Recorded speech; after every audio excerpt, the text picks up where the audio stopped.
Pues ya estamos.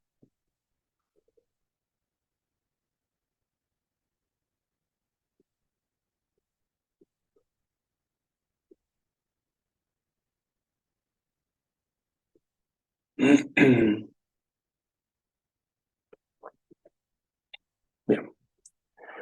Bueno, como saben, tenemos la semana que viene la evaluación parcial de UTI 1.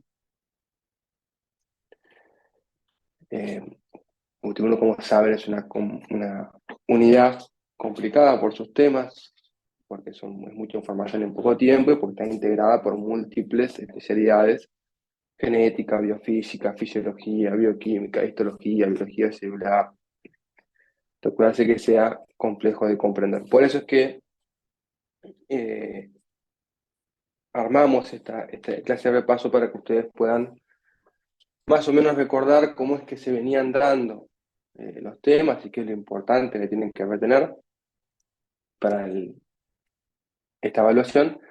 Pero también quiero hacer un espacio de intercambio de consultas y de dudas que ustedes tengan sobre los temas que han ido estudiando. Tal vez hay gente que todavía no empezó a estudiar, porque también sé que están con exigencias de otras UTIs y bueno, es complicado todo, pero tal vez hay gente que comenzó a estudiar y que empezaron a generar dudas, y tal vez hay gente que no comenzó a estudiar, pero ya tiene dudas desde antes que no se las pudo evacuar. Así que la primera instancia de esta clase es consultar si alguien de ustedes tiene alguna duda de los temas, que tiene alguna duda puntual que no hayan entendido, que no comprendan, que desean profundizar, por ejemplo.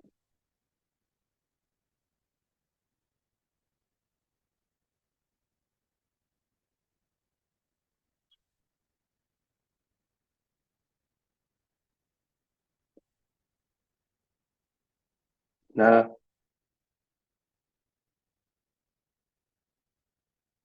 Igual podemos hacer el tema de 24 horas antes, podemos enviarte mensaje para ver si tenemos dudas, ¿no? Sí, sí, obvio. Claro, pero no le vaya a responder una consulta vía texto asincrónico que tal vez. Sí, sí, obvio. Pero es obvio, siempre pueden enviar dudas cuando deseen. De hecho, algunos ya lo hacen.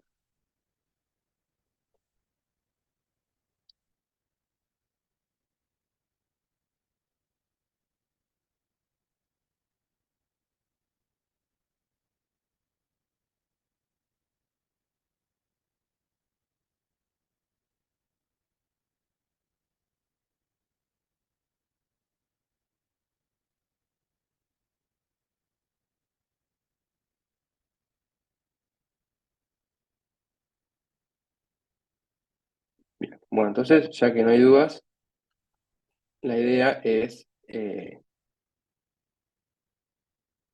comenzar a repasar los temas que fuimos dando a lo largo del curso. ¿Bien? Como saben, se dieron temas de bioquímica, temas de biología celular principalmente, y la idea es repasar estos temas y ver en qué hacer énfasis de cara a la evaluación parcial de la semana que viene. Profe, Lo en el primero que chat te hemos, sí, pusieron una duda. bien, perdón, gracias por avisar. Chat. Con el tema que iba. Está bien, sí, Ezequiel, sobre clase de agua. Vamos a hablar sobre la clase de agua. Vamos a repasar más o menos las cosas importantes. Va todo lo que está en el capítulo del libro, es lo que se evalúa para la evaluación. Pero vamos a repasar específicamente eso que tú comentabas, de agua, pH, soluciones y constante de equilibrio. ¿Tá?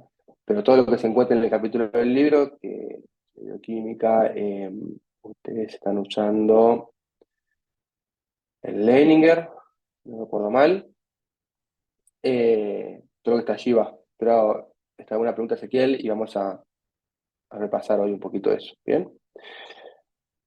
Entonces, esta vez un poquito tomando la duda de Ezequiel, vamos a comenzar a situar a esta célula que venimos trabajando, que es una célula que está rodeada de agua. ¿Bien? ¿Se acuerdan cuando veíamos la evolución de la célula? Teníamos que era un globito que tenía agua adentro y agua afuera.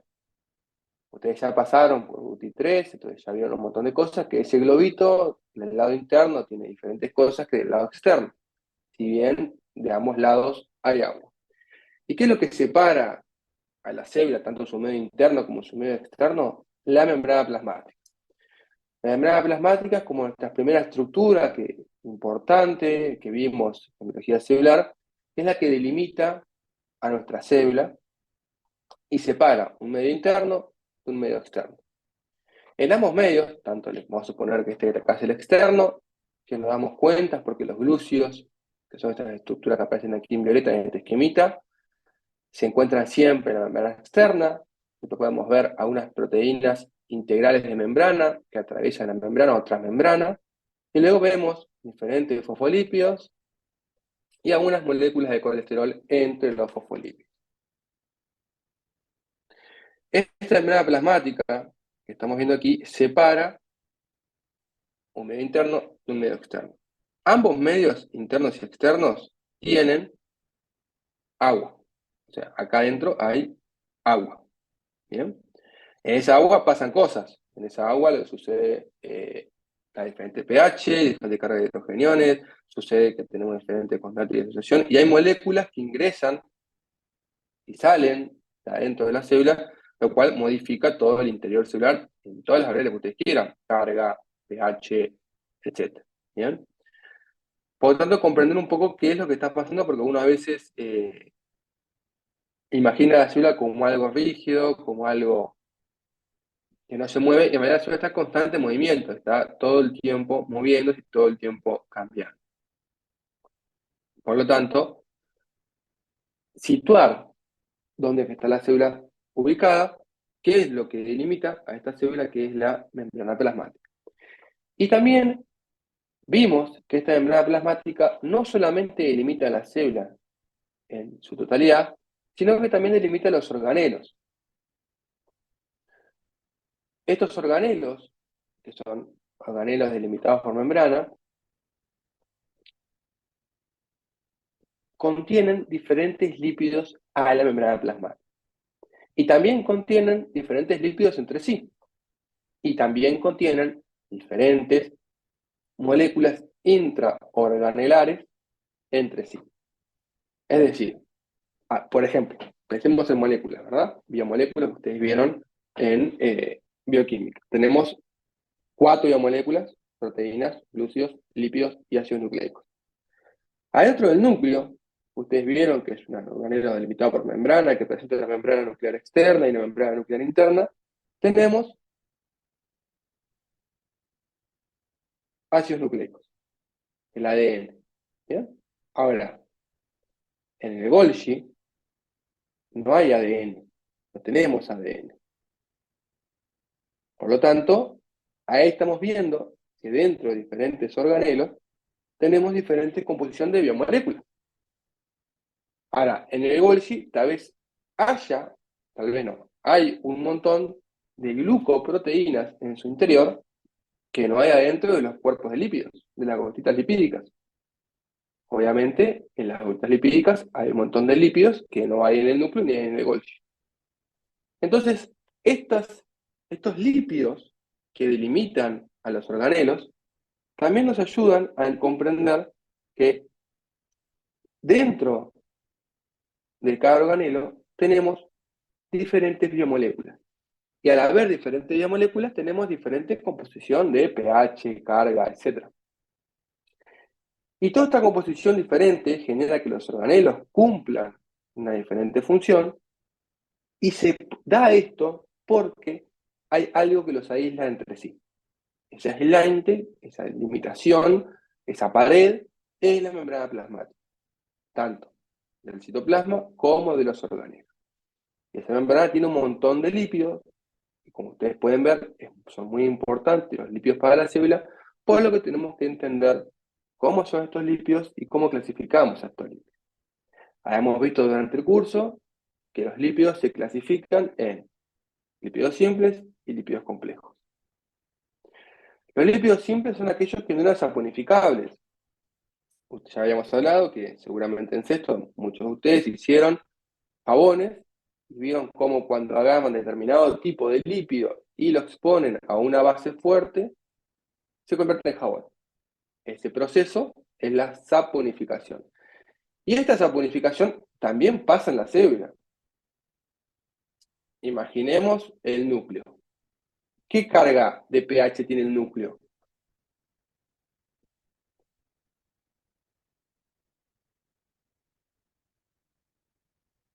¿Creen que el núcleo tiene una carga básica o una carga negativa? Ácido. Tiene una carga ácida. ¿Bien? Por lo tanto, este núcleo tiene una membrana delimitada y tiene una carga ácida. ¿Bien? Si por algún motivo cambiara la composición del núcleo y pasara a básico, ¿bien? Tal vez algunos lípidos complejos que se encuentran aquí se conviertan en jabón. Y eso es algo que puede pasar adentro de la célula. No es algo muy lejos de, ustedes lo ven capaz que en un tubo de ensayo, y lo ven como algo muy lejos de que suceda, pero puede pasar que suceda eso. ¿Bien? Y cuando pasa eso, la célula debe de poder resolverlo mediante diferentes mecanismos. ¿Bien? Entonces tenemos lípidos simples y lípidos complejos, que acá tenemos algunos ejemplos, algunos lípidos que están frecuentes en la célula, y tienen estas propiedades de convertirse o no en jabón. ¿Bien? Dentro de estos lípidos, lo que más nos importa a nosotros son los ácidos grasos. Hay muchos tipos de lípidos, pero los que más nos importan son los ácidos grasos. ¿Bien? ¿Por qué? Porque los ácidos grasos son como el lípido fundamental en la célula y es el que va a cumplir todas las funciones que venimos hablando, tanto estructurales como funcionales. Ustedes en la UTI-3, ya no voy a hablar de UTI-3 ahora, pero para que vayan como integrando todas las áreas, ¿verdad? En la UTI-3 ustedes vieron que hay lípidos que cumplen una función aislante y que eso es la mielina. ¿Bien? Entonces, la mielina es un lípido que tiene una función de aislar, aparte de estructural. O sea, delimita la vaina de mielina de la célula. Por lo tanto, cada uno de estos lípidos no solamente tiene una función estructural, sino también tiene una función funcional, que brinda determinadas funciones. ¿Bien? Por ejemplo, cuando es el metabolismo, van a ver que hay lípidos que tienen una función metabólica, que brindan energía. Y todos estos lípidos, en su gran mayoría, son ácidos grasos o contienen la estructura fundamental del ácido graso. ¿Cuál es la estructura fundamental del ácido graso?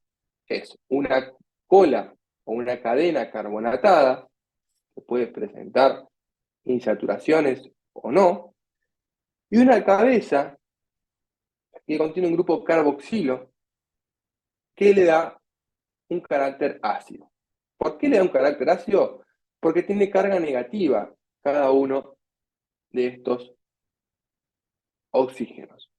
Estos oxígenos pueden formar enlace con la molécula de agua, porque si el oxígeno negativo y el H es positivo del agua, el H2O, se pueden unir a través de puentes de hidrógeno o fuerza de Van der Waals y formar enlaces no covalentes, permitiendo su disolución. Que estos lípidos sean solventes en agua solamente sucede en la cabeza polar, porque la cola carbonatada no presenta ni hidrogeniones ni oxígenos libres como para poder unirse al agua. Por lo tanto, estos lípidos tienen un sector polar que se disuelve en agua y un sector apolar que no se disuelve en agua. Por lo tanto, a estos lípidos se los denomina anfipáticos, porque tienen un sector que es capaz de interaccionar con la molécula de agua y un sector que es incapaz de interaccionar con la molécula de agua. ¿Bien? Dentro del sector de la molécula que es incapaz de interaccionar con la molécula de agua, estos lípidos dijimos que presentan insaturaciones o no. Las insaturaciones son enlaces carbono-carbono que se convierten en doble enlaces y modifican la estructura del lípido. ¿Para qué nos servirá modificar la estructura del lípido? Ustedes habían visto anteriormente que al modificar la estructura del lípido, se modifican sus propiedades, haciendo que sean líquidos, o sea, que estén en estado líquido a temperatura ambiente, es decir, a 25 grados, o que estén en estado sólido a temperatura ambiente, es decir, 25 grados. ¿Bien? Estas características que presenten saturaciones o no, convierten a estos ácidos grasos en ácidos grasos esenciales o no esenciales, lo cual es otra forma de clasificar a los ácidos grasos. Los ácidos grasos esenciales son aquellos que no pueden ser sintetizados por el cuerpo humano y que debemos ingerirlos a partir de la dieta. Por eso que nosotros tenemos que comer lípidos. Justo ayer, esto nada que ver, pero para que un poco de actualidad, ¿no? Porque estamos en la universidad y la idea es esto de actualizarnos. Ayer una columna en No Toquen Nada, que habló un chef muy importante, uruguayo, comentaba de lo de la carne sintética, ¿no? Que hay laboratorios que han logrado sintetizar en una placa de Petri, en un laboratorio, carne. ¿Bien? Básicamente esa carne, que es carne, o sea, es proteína animal, no es como la bolsa de soja o el Beyond Meat, que no son carnes, sino que son plantas que tienen sabor a carne, ¿no? Esto es proteína animal. Esa carne lo que hicieron fue, tomaron tejido de un animal, en este caso una vaca, músculo de una vaca, y en un laboratorio, mediante técnicas de biología celular y molecular, hicieron a ese músculo crecer. A ese músculo le agregaron potenciales de acción, le agregaron fuerzas externas para que vaya tomando la forma de músculo, para que el tejido crezca con forma de músculo. Y creció, ¿no? El tejido creció en un ambiente controlado, simulando lo que debería ser un cuerpo animal, y creció una bola amorfa de músculo. ¿Bien? Y ese músculo es una célula muscular que contiene todo lo que ustedes saben de la célula muscular. Tiene actina, tiene miosina, tiene membrana plasmática, tiene mitocondria, tiene Golgi, tiene ADN, tiene todo. Entonces, uno come eso y está comiendo proteína animal. Y bueno, ahí entra todo el tema de no se mata el animal, etcétera, etcétera, ¿no? Ahora, ¿qué le falta a ese músculo? Le falta el tejido adiposo. El tejido adiposo que rodea nuestros músculos, ustedes cuando comen una carne de vaca o de pollo o de lo que sea, o de cerdo, por ejemplo, que es muy grasosa, hay grasa por fuera de la carne y hay grasa dentro del músculo. De hecho, la grasa hace que la carne sea más suave, más masticable y sea más rica, nos guste más.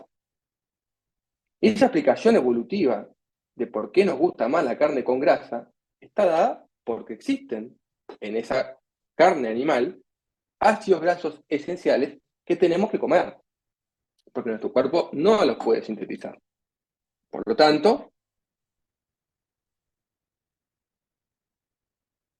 estamos pensados o evolucionamos lo suficiente como para tener la necesidad de adquirir estos ácidos grasos de la dieta. Ojo que yo pongo el ejemplo de la carne, pero también hay ácidos grasos que se obtienen por fuera de la carne, ¿no? Ustedes saben que las semillas también tienen ácidos grasos esenciales, todo lo que es frutos secos, pero también se pueden acceder por otro lado, no solamente la carne, pero es importante comprender que existen ácidos grasos esenciales y no esenciales, donde los esenciales los tenemos que obtener de la dieta y los no esenciales sí son sintetizados por nuestro cuerpo. ¿Bien? ¿Qué es lo que cambia entre un ácido graso esencial y no esencial? Básicamente sus insaturaciones. ¿Bien? Estamos hablando que la única modificación grande que hay entre uno y otro es que algunos presentan determinadas insaturaciones, mientras que otros no presentan insaturación. O sea que lo único que cambia es un doble enlace. No hay mucho más que cambiar. Es mínimo lo que cambia para convertirlos en esenciales y no esenciales. ¿Bien?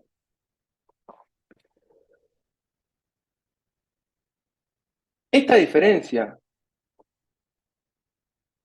de lípidos, que sean esenciales y no esenciales, y que sean insaturados y no saturados, genera que tengan diferentes propiedades, como ya les había comentado. Que haya lípidos que a temperatura ambiente, es decir, a 25 grados, sean líquidos, y haya lípidos que a temperatura ambiente sean sólidos. ¿Bien? Estos lípidos, tanto saturados como insaturados, están todos compuestos por ácidos grasos. ¿Bien? Son los que nosotros trabajamos en el curso muy activamente. Estos ácidos grasos, los más importantes que tenemos en el cuerpo, son los triglicéridos. Los triglicéridos son ácidos grasos que están compuestos por 3 glicéridos. O sea, tienen 3 ácidos grasos y un grupo glicerol. Por eso, triglicéridos. ¿Bien?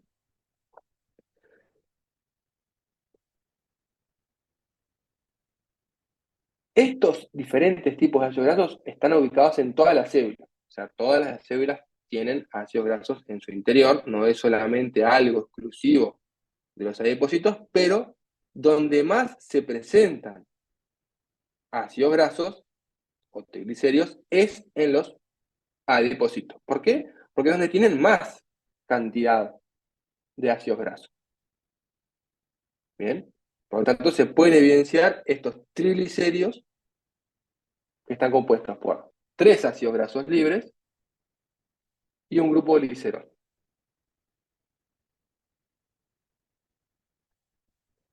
Estos ácidos grasos se pueden evidenciar mediante diferentes técnicas histológicas que aparecen aquí, estos con matosina y iosina, estos con trintochina y estos con sudán, que evidencian estos triglicéridos que en los adipocitos tienen la mayor función de reserva metabólica aparte de la estructural. Pero desde el punto de vista estructural tenemos unos ácidos grasos muy, muy importantes que son los fosfolípidos. Los fosfolípidos cumplen una función meramente estructural. En algunos casos también hay fosfolípidos que son señalizadores, que cumplen determinada señalización. ¿Bien? Pero en su gran mayoría son estructurales. Estos fosfolípidos son muy similares a los triglicéridos. ¿Ah? Están compuestos por ácidos grasos, tienen 2 cadenas de ácidos grasos, como pueden ver aquí. Están unidos a un grupo glicerol, al igual que los triglicéridos, pero también tienen un grupo fosfato y un grupo colina. En este caso, que es el fosfatilcolina, ¿ah? Pueden tener otro grupo funcional, y cada uno de estos grupos funcionales que aparecen aquí es el nombre que se le da al fosfolípido y que cumple determinadas funciones estructurales. Por ejemplo, la fosfatilglicerina, en lugar de tener una colina, esta fosfatilcolina, esto que está acá, este grupo fosfato, ¿verdad? PO4 es el grupo fosfato, que está acá en verde. ¿Bien? Y esto que está aquí, el C, es una proteína, que es la colina, que es un NSH3, como pueden ver, es el sector funcional del fosfolípido. Si yo sustituyo a esta colina y le pongo una serina, que es otro aminoácido, cambia el fosfolípido y lo convierto en fosfatilglicerina. Y, por ejemplo, una diferencia entre la fosfatilglicerina y la fosfatilcolina es que la fosfatilglicerina tiene carga negativa y la fosfatilcolina tiene carga positiva. ¿Bien? Por ejemplo, acá esto nos orienta, viendo las cargas de los fosfolípidos, nos orienta dónde pueden estar ubicados. Ustedes ya saben que el interior de la membrana celular es negativo respecto al exterior. Y en parte eso está dado porque la fosfatidilcerina se ubica en la monocapa interna de la bicapa lipídica, generando que en el interior de la célula la carga de la membrana plasmática sea negativa, y eso va contribuyendo a que el potencial de membrana celular sea diferente del interior respecto al exterior. Entonces, la composición funcional y las cargas de cada uno de estos fosfolípidos nos puede orientar dónde están ubicados y qué función cumplen. Estos fosfolípidos que se encuentran en la membrana plasmática están influenciados por el colesterol. El colesterol también es una molécula lipídica más pequeña que también contiene una cola carbonatada, pero contiene un anillo estructural esteroide. Y obviamente su grupo polar con la cabeza hidroxílica. Bien, o sea que también es una molécula anfipática. Esta molécula de colesterol se encuentra ubicada entre los fosfolípidos y lo que hace es mantener la fluidez membrana. Cuando la temperatura aumenta, las moléculas se tienden a separar de cualquier sustancia, por eso es que el agua se evapora. Por lo tanto, cuando esto sucede, los fosfolípidos tienden a separarse. ¿Qué es lo que hace el colesterol? Le dice, no te separes, mantenete cerquita. O sea, evita que se rompa la membrana plasmática. Cuando la temperatura desciende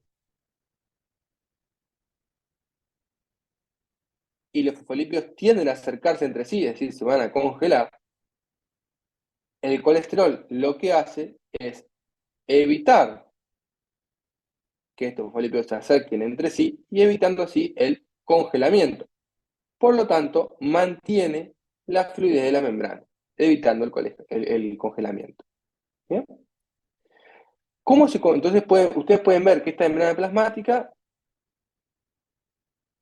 tiene un comportamiento dinámico dependiendo con la temperatura. Si aumenta o disminuye la temperatura, esta membrana plasmática va a modificar su comportamiento. ¿Bien? Pero esta membrana plasmática también interacciona con el agua, que era la pregunta que hacía Ezequiel hoy. Interacciona con el agua que está rodeando la célula. Tal vez cueste comprender un poco esto de cómo la célula está rodeada por agua, porque todavía no vieron tejidos, pero ustedes saben que nuestro cuerpo es 80% agua, a pesar de que yo me toco el brazo y no toco agua, toco brazo. Pero nuestro tejido está compuesto en su gran mayoría por agua. Por lo tanto, la célula está compuesta por agua. Por ende, rodeado a la célula tenemos agua. Y esta célula, o la membrana plasmática, esta célula interacciona con el agua formando la bicapa lipídica, que es como la unidad estructural fundamental de toda membrana plasmática. ¿Bien? Los monoglicéridos interaccionan con el agua formando micelas, y los di o triglicéridos interaccionan con el agua formando una bicapa lipídica. Eso fue lo que ustedes veían en el videíto que les había mostrado la clase de membrana plasmática. ¿Bien? Por lo tanto, si uno quiere resumir todo esto que vieron durante el curso, observan que la membrana plasmática es una estructura dinámica que mantiene determinada fluidez y que está compuesta en su base estructural por fosfolípidos, colesterol y también proteínas. Y que estos fosfolípidos, colesterol y proteína se ubican en diferentes sectores de la célula. Es decir, no es que toda la membrana plasmática siempre es igual. Hay sectores de la membrana plasmática que podrán tener mayor cantidad de determinada proteína o menor cantidad de determinada proteína. Por ejemplo, pensemos en el axón. Perdón que le traiga cosas de la UTI 3, pero es más fácil de explicar para que ustedes lo comprendan a nivel de biología celular. Pensemos en la membrana plasmática de la neurona. ¿Bien?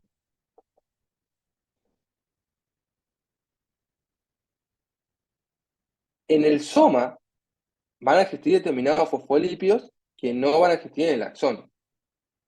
Y a su vez, en el axón van a existir determinados fosfolípidos que no van a existir en el soma. Por ejemplo, el axón va a tener un montón de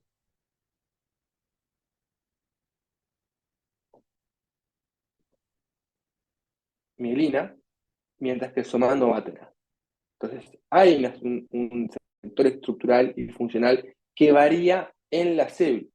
Y por supuesto, ustedes saben que, no sé, estoy pensando, pero la parte conductora del axón va a tener canales iónicos solamente en los internodos.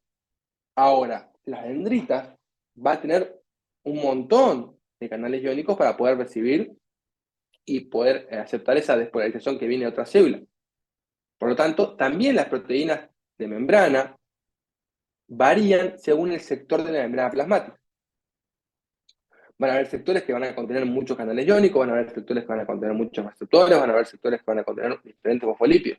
No toda la membrana de la célula es igual, va variando. Y eso hace que las células tengan una diferente composición de fosfolípidos.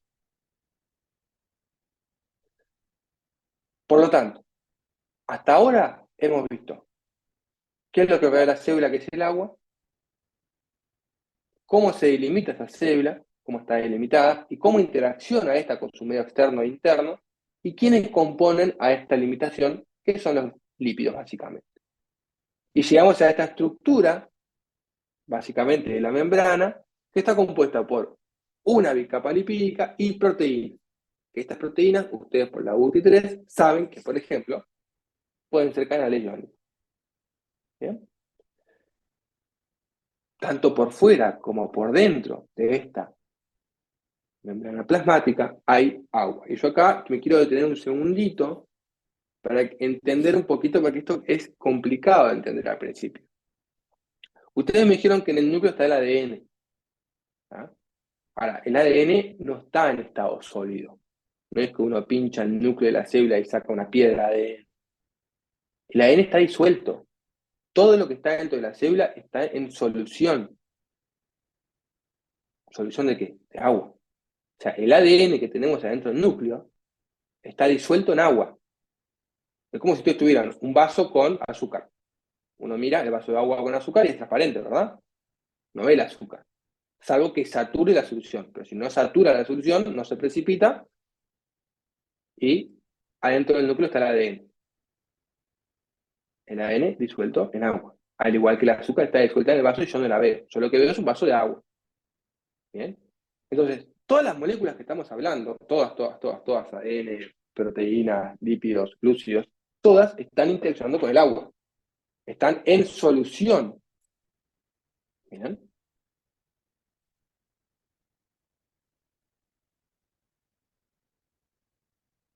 Y esta molécula de agua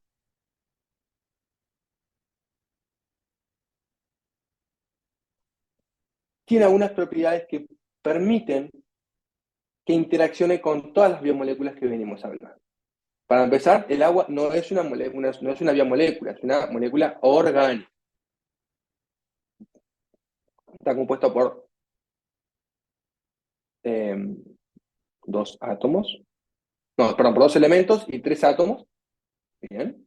Tiene el hidrógeno y el oxígeno, y tiene tres átomos, dos de hidrógeno y uno de oxígeno, que están configurados de determinada forma espacial de 104,5, en realidad esto es una aproximación, de grados que separan cada molécula de hidrógeno. Y esto es sumamente importante porque genera que el agua tenga determinada polaridad. Polaridad en el sentido de, ahora sí, polar. O sea, no de solución, no que se pueda disolver, sino que una determinada polaridad que tenga un polo positivo y un polo negativo. Siendo el polo positivo los dos sectores donde se encuentran los hidrogeniones y el polo negativo los sectores donde se encuentra el oxígeno. ¿Bien? Por lo tanto, esta molécula de agua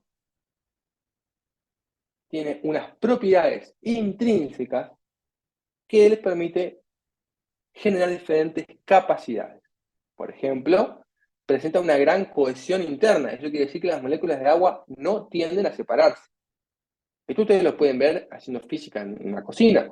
Vieron que ustedes tienen dos gotitas de agua y las van acercando, y antes que se toquen se unen. Eso es porque el agua tiene gran cohesión entre sí, tiende siempre a estar unida entre sí y cuesta mucho separar el agua. De hecho, imaginen si costará mucho, que ustedes para separar las moléculas de agua tienen que elevar 100 grados de temperatura. Hay que hacer una fuerza muy grande para separar el agua. Otros líquidos se separan mucho más fácil, por ejemplo la nafta, por ejemplo el alcohol, el éter, la acetona. Son todos líquidos que a temperatura ambiente se separan y se gasifican. El agua no pasa eso. El agua tengo que ponerle gran cantidad de fuerza para que se separe. Eso lleva a que el agua tenga un alto punto de ebullición. Pero también tiene un alto punto de fusión. O sea, para que el agua se congele, se tengo que también elevar bastante la temperatura. Fíjense que los demás líquidos que aparecen aquí, metano, metanol, etanol, se congelan en torno de los más de menos 100 grados. Ahora, el agua no se va a congelar. O sea, el agua tiene alto punto de fusión porque yo bajo poquito de temperatura y ya se congeló. ¿Por qué? Porque las moléculas tienden a estar muy juntas ya de por sí. Por eso es que tiene una gran cohesión interna. Esas son las propiedades físicas del agua, es decir, por qué el agua es tan especial como molécula orgánica que rige todas nuestras vidas. ¿Bien?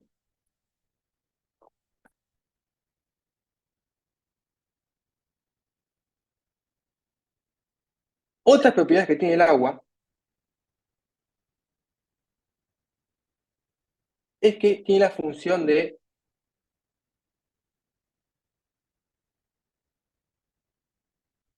disolver diferentes sustancias. Y esto se debe a que generan diversos puentes de hidrogeniones entre otras sustancias. Ya habíamos visto anteriormente que, por ejemplo, con los lípidos forman puentes de hidrogeniones con el oxígeno.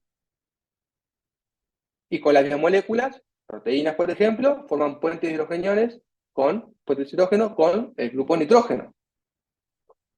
Por lo tanto, cada una de estos hidrogeniones son capaces de formar enlaces no covalentes con los diferentes grupos funcionales de las diferentes biomoléculas. ¿Cuál es el grupo funcional de los fosfolípidos? Hemos visto la colina, la serina, que son aminoácidos. ¿Cuál es el grupo funcional del ácido graso? El grupo carboxilo. ¿Cuál es el grupo funcional de los glúcidos? Los grupos CH. Entonces, cada una de estas biomoléculas tiene la capacidad de interaccionar con el agua. Eso explica por qué dentro de la célula todo está en solución.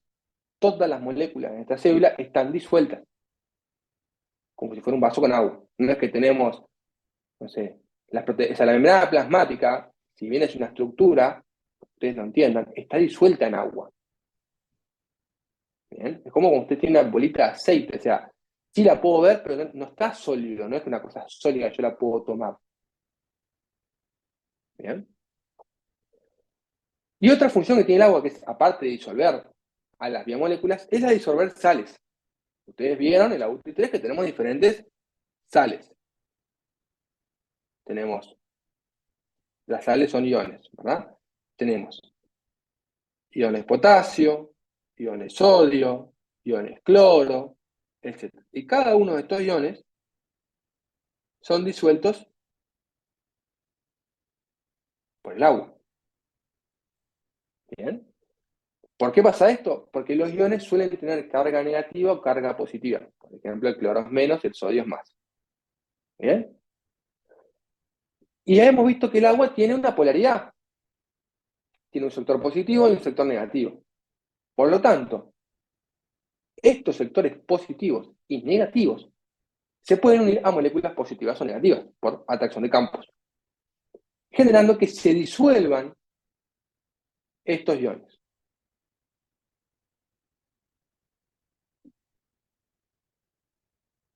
Entonces, para que ustedes comprendan, el agua puede disolver biomoléculas estableciendo puentes de hidrógeno o enlaces no covalentes con las biomoléculas. Y el agua puede disolver iones interaccionando a través de sus fuerzas electrostáticas. Por ejemplo, el azúcar, ¿ah?, es una biomolécula y se disuelve en agua. Ahora, se disuelve en agua porque formó puentes de hidrógeno con las moléculas de agua.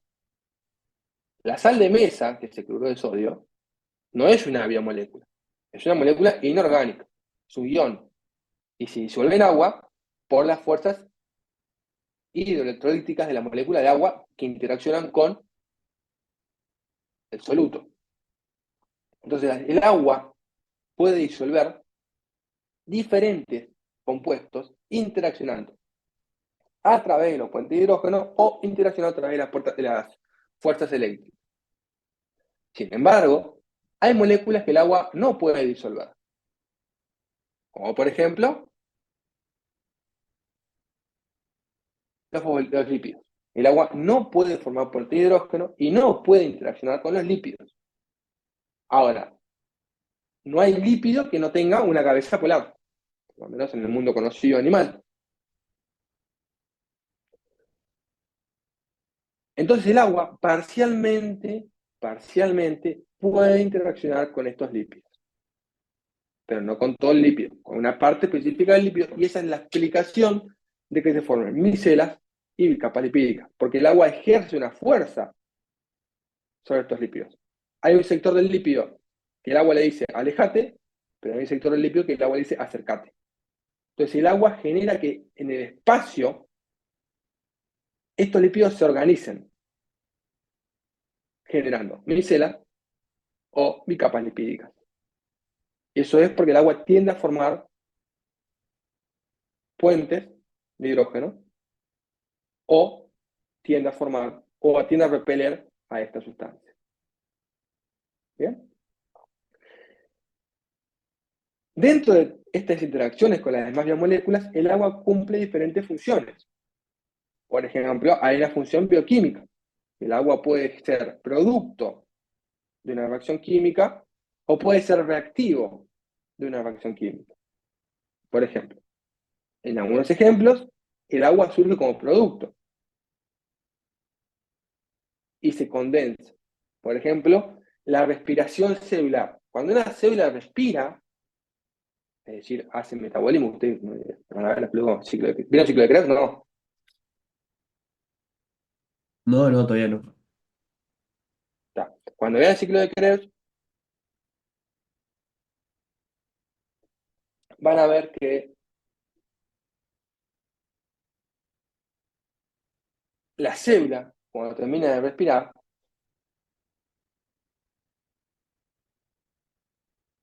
genera CO2 y genera agua. Por lo tanto, el producto de la respiración celular es una condensación de agua. Eso explica por qué ustedes cuando soplan una ventana o cuando respiran sobre un vidrio, se empaña. ¿Por qué se empaña el vidrio? Porque nuestra expiración contiene agua. ¿Bien? Y hay otros ejemplos donde el agua es utilizado como un reactivo. Yo necesito agua para que se dé determinada función. Por ejemplo, disolver algo. O por ejemplo, disolver un ácido. Para disolver un ácido, yo tengo que tener agua. Y esa agua se pierde, la consumo. Entonces nuestro cuerpo está en un constante equilibrio entre consumir y generar agua. Por eso es que tomamos agua. Nosotros utilizamos el agua para vivir porque consumimos agua y respiramos agua. O sea, expiramos, sacamos al ambiente agua. Más allá de la sudoración. ¿Ah? Ustedes si sudan más, pierden agua porque están sudando, pero si no sudan, si vamos a una persona que nunca sudó en su vida, en su cuerpo se consume agua de forma espontánea, porque para muchos procesos bioquímicos se consume agua, y en otros procesos, como la respiración, sí o sí se libera agua. Entonces el agua es tanto reactivo como producto de diferentes reacciones químicas. Y otra de las funciones que tiene el agua es de modificar la osmosis de nuestras células o de nuestro cuerpo. El agua, habíamos dicho que disuelve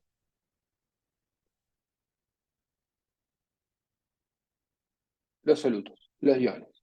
¿Bien? Disuelve estos iones, interacciona con ellos, generando que se disuelvan. Por lo tanto, la concentración de iones por molécula de agua va a variar. Y eso es la osmolaridad.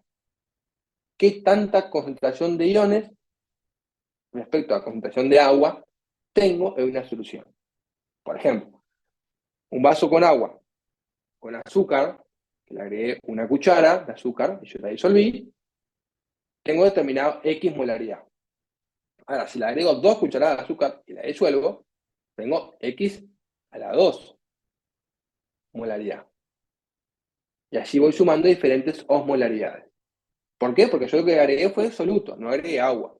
Ahora, si yo agrego a 100 mililitros de agua, le agrego una cucharada, y luego agrego otra cucharada de azúcar, y luego pongo 100 mililitros de agua, la molaridad la mantuve, porque agregué tanto solvente como solución. ¿Bien? Esto genera que en nuestro cuerpo haya soluciones isotónicas, hipertónicas e hipotónicas. ¿Bien? Estos diferentes tipos de soluciones están dadas por la cantidad de concentración de iones y la cantidad de concentración de agua. Y generan cambios estructurales en las células. ¿Bien? Estas células, cuando están expuestas a alta concentración de soluto, lo que tiende a hacer la célula es a liberar el agua que está en su interior. ¿Con qué objetivo? Con el objetivo de disolver el soluto que se encuentra en el exterior. Por lo tanto, la célula se crena, se hace shrink, se llama shrink en inglés, la traducción mala es la crenación, se achica. ¿Por qué? Porque libera agua. Recordemos que la célula es un globo de agua. ¿Bien? Y cuando la célula está presente en una solución hipotónica, donde tenemos pocos iones en el exterior que son inferior a la cantidad de iones en el interior de la célula, ¿qué sucede con la célula? La célula tiende a ingresar agua. ¿Bien? Por lo tanto, la célula se hincha. Entonces la célula reacciona frente a las diferentes osmolaridades. Y esta reacción a las diferentes osmolaridades está dado por la presión osmótica. La presión osmótica es aquella presión o aquella fuerza que guía a las moléculas de agua en ambas direcciones de la membrana plasmática. Es decir, que esa membrana plasmática tiene determinados canales, que son las acuaporinas, que son canales iónicos, pero son acuaporinas, que permiten el pasaje de agua. Y este pasaje de agua va a estar regido de un lado o hacia el otro por la osmolaridad. Y la osmolaridad se calcula los moles de partícula disueltos por la cantidad de moléculas absoluto sobre la cantidad de moléculas de agua, que fue lo que veníamos hablando, que en química la cantidad de moléculas de soluto se mide en moles y la cantidad de moléculas de agua se mide en litros. ¿Ah? Entonces la molaridad es igual a la cantidad de los moles del soluto partícula disuelta sobre la cantidad de volumen o moléculas de agua que se mide en litros. ¿Bien? La molaridad normal de nuestra sangre es aproximadamente 0,3 osmolar. Entonces, como nosotros sabemos que diferentes osmolaridades llevan a que la célula reaccione de forma diferente, tenemos que poder controlar esta osmolaridad y mantenerla. Sobre todo cuando estamos en el mundo de la salud y le queremos hacer cosas a nuestro paciente. Un ejemplo de osmolaridad es cuando le pasan un suero a alguien. Ustedes me imagino que habrán visto alguna vez a alguien, le pasan en las películas o en la vida real, le ponen un líquido en la vena. ¿Sí? Agregando un líquido en la vena. Y en algún momento de la historia, los humanos intentaron poner agua en las venas. Agua del río. Juntaban agua del río y ponían agua en las venas. Eso en algún momento pasó en el ser humano. Obviamente la gente se moría. Y en esa época no se sabía de los microorganismos y tampoco se sabía de la molaridad. Se sabía que la gente se moría. Por ende, conclusión, no pasar agua del río a la avena. Esa fue la conclusión que se sacó. La gente se muere. Después se pregunta fue que dijeron, bueno, ¿por qué se muere? Y ahí llegaron a las bacterias, después llegaron y digo llegaron ellos, pero llegamos nosotros como humanidad a la molaridad. Entonces, hubo que desarrollar sustancias que fueran isotónicas, que tengan la misma molaridad que tiene nuestro cuerpo. Para eso, tengo que armar la sustancia. Entonces se arma, hay un humano que lo arma. Y ese humano hizo un cálculo. Entonces, si yo sé que mi molaridad es de 0,3, tengo que armar una sustancia que tenga la misma molaridad. Por lo tanto, la molaridad que se calculaba como la cantidad química sobre el volumen de la solución, bien, uno puede establecer qué volumen de solución quiere tener, qué soluto quiere tener y calcular la molaridad. Para calcular la molaridad, tengo que conocer la cantidad química, que es la molaridad del soluto. Para calcular la cantidad química, tengo que conocer la masa de mi soluto y el peso molecular. Porque no es lo mismo que yo quiera disolver 10 gramos de azúcar a que quiera disolver 10 gramos de sal. Son cosas diferentes. Entonces, para eso utilizo la masa que yo estoy interesado en disolver. Si yo quiero, por ejemplo, pongamos el ejemplo vaso de agua. Si yo pongo 10 gramos de azúcar en un litro de agua, y quiero calcular la osmolaridad, ya tengo el litro de agua. Me falta saber la cantidad química. ¿Cuál es la masa? 10 gramos. ¿Cuál es el peso molecular? Y tengo que calcular el peso molecular del azúcar, que es la sacarosa. Tengo que calcular el peso molecular de la sacarosa molécula por molécula. Acá está haciendo lo mismo, solo que una molécula más sencilla, que es el cloruro de sodio, que son 2 iones. Esta solución es al 0,9%, quiere decir que cada 100 mililitros de agua hay 0,9 gramos de sodio, de cloruro de sodio. ¿Bien? Por lo tanto, en un litro, esto es una regla de 3. Si en 100 tengo 0,9, en 1000 tengo 9. En un litro hay 9 gramos. Recordemos que las fórmulas se calculaban en litros, por lo tanto mi volumen siempre va a ser en litros. Entonces, una vez que obtuve que la masa es 9 gramos, porque tengo un litro de solución, tengo que ir a calcular el peso molecular. Y el peso molecular del cloruro de sodio se calcula el peso molecular del sodio más el peso molecular del cloruro. Eso me lo da la tabla periódica. Y me da un número. Ese número me permite calcular a mí la cantidad química. Entonces obtengo que la cantidad química del cloruro de sodio a una masa de 9 gramos es igual a 0,15 mol. Y estos 0,15 mol, calculo la molaridad, 0,15 dividido en un litro, me da 0,15, pero habíamos hablado que este cloruro de sodio se disuelve en 2. ¿Bien? Por ejemplo, pensemos un disacario. Vamos a poner el ejemplo del azúcar. No me acuerdo, pero la sacarosa, no sé si es un sacario o un polisacario. Dame un segundito que voy a buscar porque no me acuerdo. Memoria. ¿Es Sacarosa. glucosa y fructosa? Ya te digo. Sí, es glucosa y fructosa, es un disacario. Por lo tanto, este disacario se va a disolver en 2 moléculas. Entonces, una vez que calculé el peso molecular de todos sus hidrogeniones, el peso molecular de todos sus carbonos, el peso molecular de cada uno de fructosa y sacarosa, se va a disolver en 2. Entonces, tengo que multiplicar esta molaridad por 2. Al cloruro de sodio le pasa lo mismo. Se va a disolver por un lado el cloro y por otro lado el sodio. Por lo tanto, tengo que multiplicar esta molaridad por 2. ¿Se entendió el cálculo de molaridad?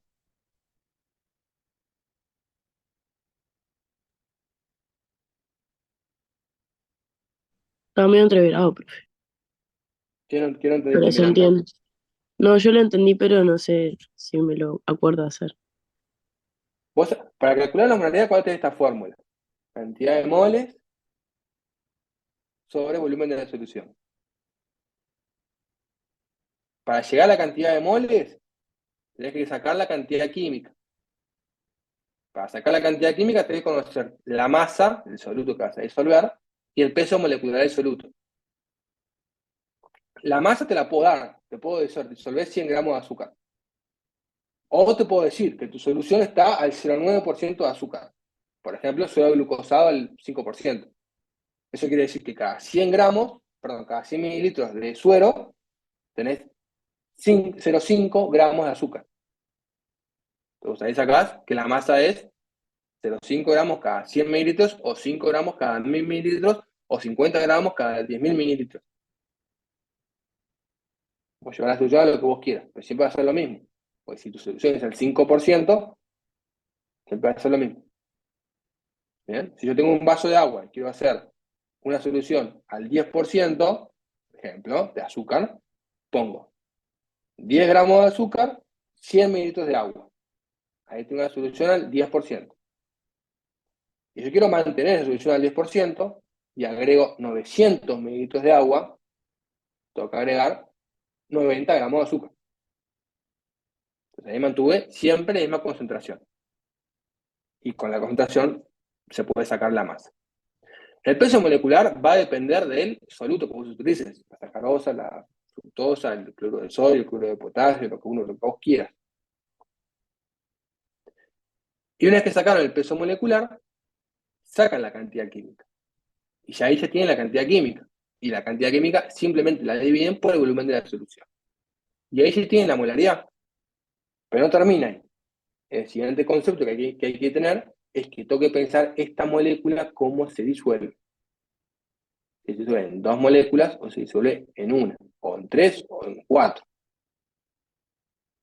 Por ejemplo, el fosfolípido. ¿En cuántas moléculas se disuelve?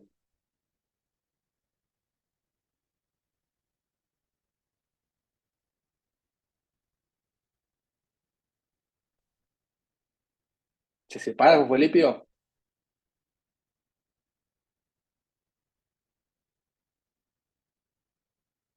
Me preocupa que no me contesten esto.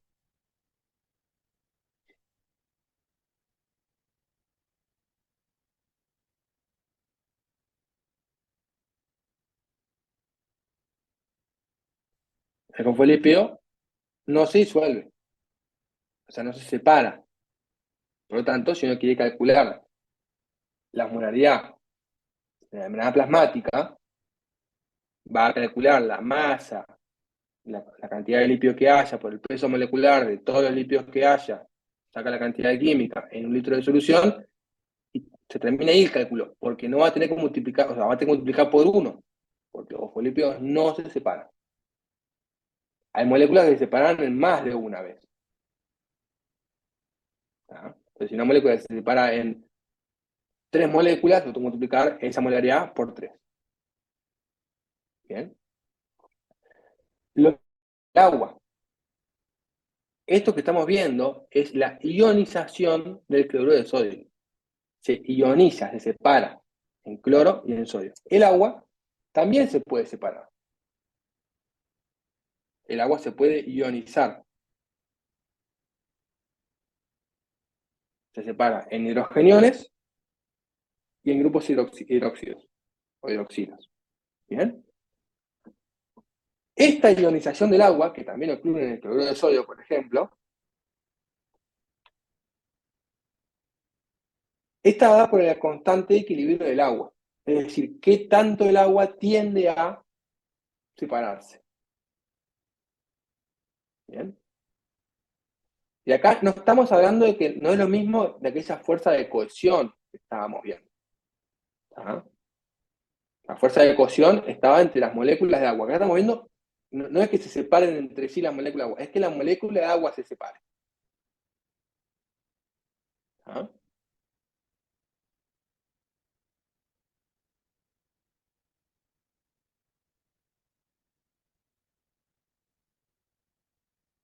Esta molécula de agua que se separa está dada por una constante de equilibrio, que está dada por cuando en una solución, como tenemos un vaso de agua. ¿Ah? Ese vaso de agua, las moléculas de agua están juntas entre sí, pero no están juntas porque no está congelado, y a su vez esta agua se separa, la molécula se separa.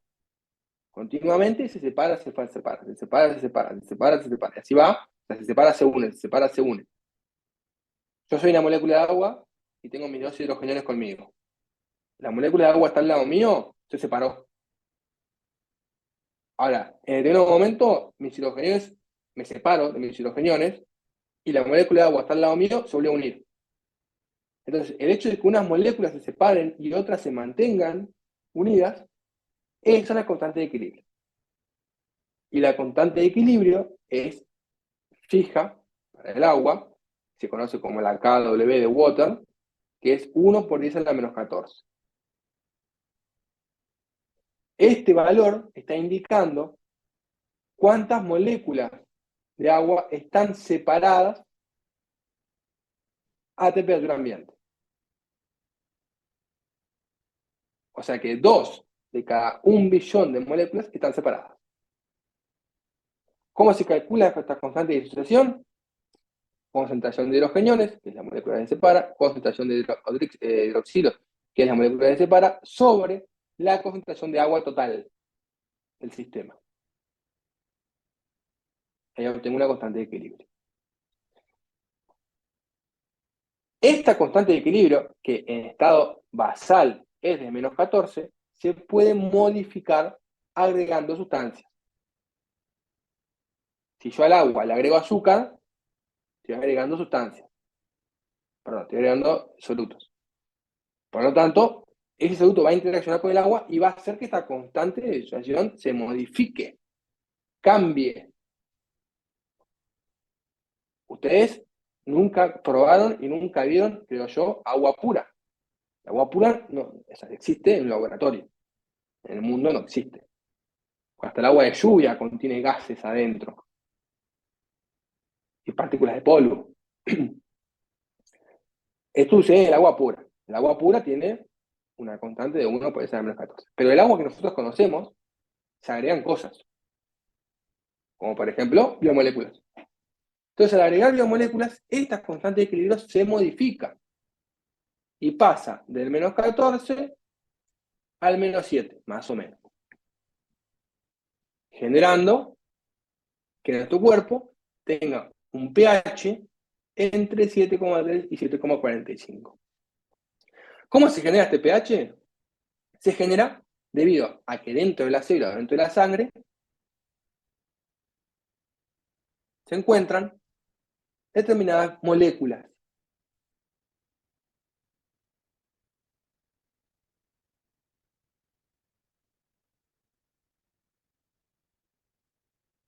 Estas moléculas generan que el agua se disocie más rápido o menos rápido, perdón, no vamos a ver velocidad, vamos a hablar de mayor cantidad o menor cantidad de disociación, lo cual modifica su pH.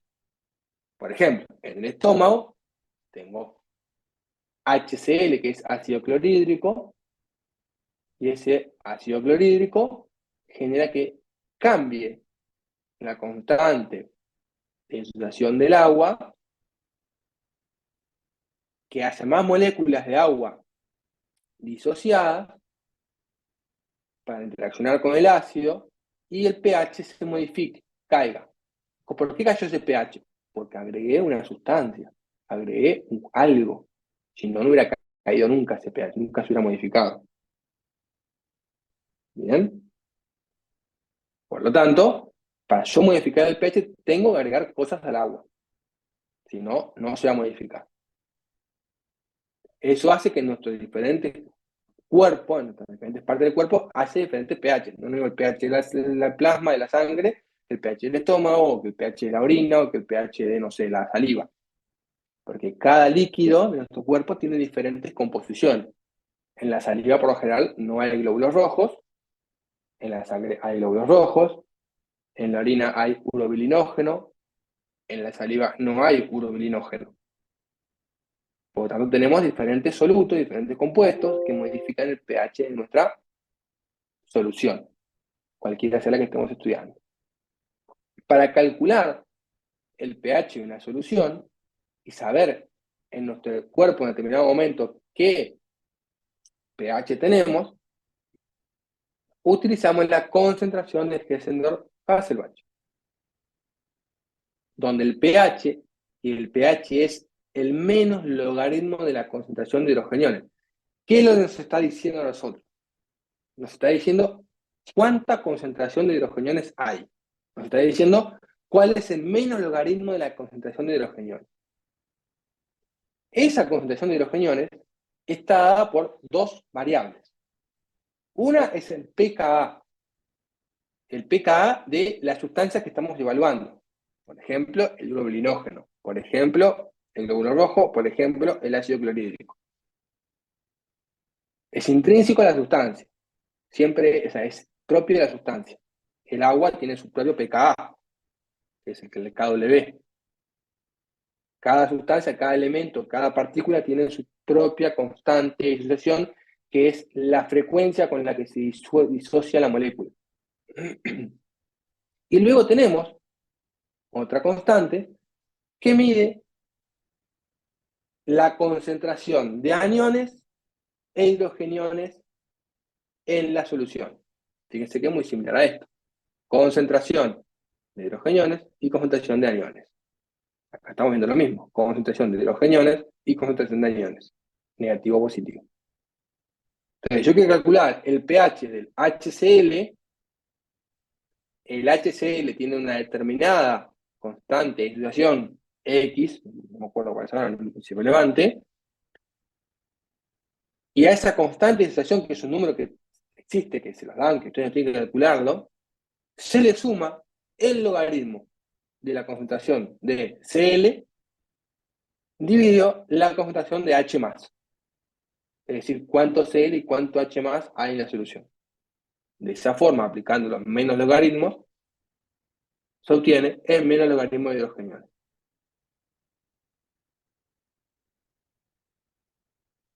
Entonces, nuestro cuerpo utiliza a esta ecuación como base para regular el pH de nuestro cuerpo. Existen dos grandes reguladores de pH, que son el buffer bicarbonato y en menor medida el buffer fosfato. Nuestro cuerpo utiliza la molécula de agua y la molécula de dióxido de carbono, que eran los productos de la respiración celular, para regular el pH. Cuando el pH se hace más ácido, es decir, aumentan los hidrogeniones, nuestro cuerpo empieza a formar agua y CO2, porque empieza a consumir estos hidrogeniones, los une al bicarbonato y empieza a formar H2O y CO2. Por eso que las personas que tienen acidosis tienen polipnea, respiran más rápido, para liberar su CO2 y el agua. Cuando nuestro pH aumenta y nos volvemos más básicos, la concentración de hidrogeniones baja. Entonces, nuestro cuerpo va a empezar a producir hidrogeniones para acidificar el medio básico. Por ende, se va a empezar a consumir CO2 y agua para formar el carbonato para que este se disocie. Por eso que las personas que tienen una alcalosis van a respirar más lento. Lo mismo o similar sucede con el tapón fosfato, pero en menor medida, por eso que ustedes no lo ven. Pero básicamente lo que hace nuestro cuerpo es utilizar al bicarbonato como amortiguador para generar hidrogeniones o consumir hidrogeniones. Hasta acá terminamos con la parte bioquímica de repaso del curso. ¿Tienen alguna duda, alguna pregunta? Sí, Decime. pero había alguien más antes. Que- Y yo iba a preguntar si tenemos que hacer cálculos. Claro. Sí, pero vamos a pensar la tabla periódica, esto supongo que se lo dijo Vero, pero vamos a pensar calculadora y tabla periódica. Está, no nos dijeron, creo. Ah, ok, está, entonces van a pensar calculadora y tabla periódica. Bien.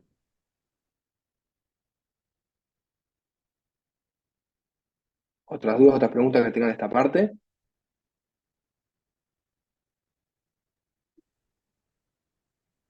¿La fórmula nos las da o hay que aprenderla? Las fórmulas tenés que saberlas. Son creo que dos fórmulas o tres fórmulas. Bien. Y la prueba va a ser igual que el anterior, ¿no? O sea, ¿Cómo? de que la prueba va a ser del mismo estilo que el anterior. ¿A qué te refieres con el mismo estilo? 20 preguntas, A, B, C, D, Ah, sí. a eso. 20 preguntas en tipo múltiple opción donde solamente una es Correcto. correcta. Impecable. ¿Otras preguntas, otras dudas que tengan?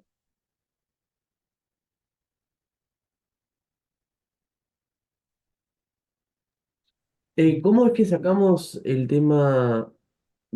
¿Puedes ir a la diapositiva del suero? No sé si era suero o lo que era. ¿Cómo sacamos para multiplicar la molaridad? O sea, 0,15 por 2 por 3 por uno. ¿De dónde sacamos ese por tanto? Si la molécula ¿en cuántas partes se separa la molécula? Si son iones, por ejemplo, yo te pregunto que te pido que calcules la molaridad de sodio puro en solución, el sodio puro no se va a separar. Ah, ta. Ya, claro. Sí, Por lo general, usted va a tener que multiplicar por uno o por 2. En el caso de que sea por más de por 2, le vamos a decir, la molécula se disocia en 3. está impecable.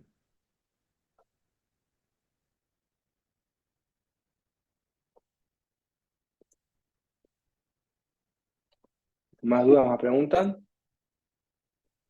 Continuamos o quieren un pequeño break de 10 minutos, 5 o 10 minutos.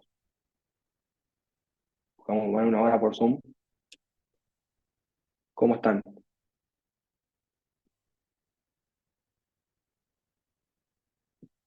¿No están?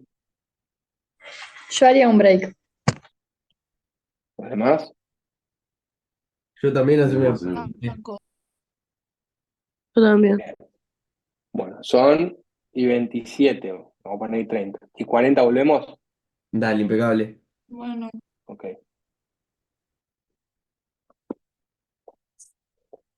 Profe, Sí, Melina. ¿tú nos puedes dar ejercicios para practicar ¿No están en el campus ya subidos? de esto? ¿No tienen los de agua subidos ya? Ah, no sé. Si alguno del grupo sabe, me puede decir.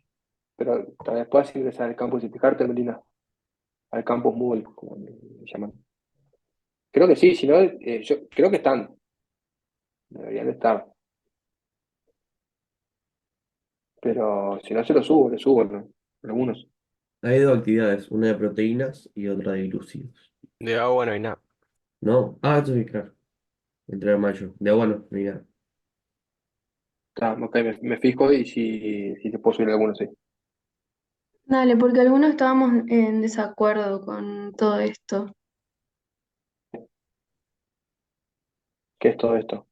Tipo con los ejercicios y eso, porque como que no lo habían entendido y el primer día creo que no se dio, tipo no lo dieron, o sea, no lo entendimos, no sabíamos que iba a cálculo.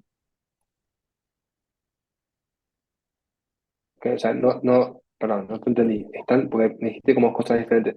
Que algunos están en desacuerdo con todo esto, que no entendí qué es Con lo de todo esto, cálculo. pastor. ¿Qué quiere decir estar en desacuerdo? Es lo que no entendí, por eso te pregunto. Que no nos parece que tienen que ir porque no, ni siquiera practicamos, no nos mandan ejercicio ni nada. Ok, y le consulto. ¿Este ejercicio en clase no lo vimos? ¿No lo hicimos?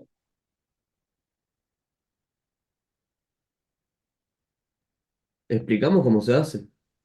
Claro, pero como por arriba capaz que no lo entendimos algunos. Pero una cosa, o sea, acá hay dos cosas. Una cosa es que no los hayan entendido, otra cosa es que no se haya visto.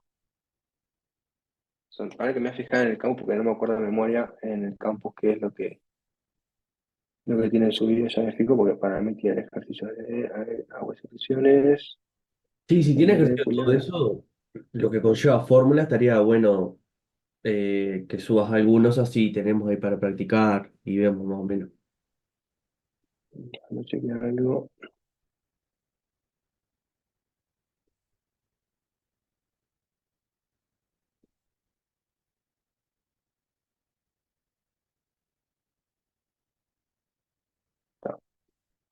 Porque Parecemos. tal vez no Ah, lo entendimos porque era la explicación de una presentación, tipo, y no fue un ejercicio que, tipo, nos ayudaras a hacer tú. A eso me eh, refería yo. sí, dame un segundito, me estoy fijando. Eh,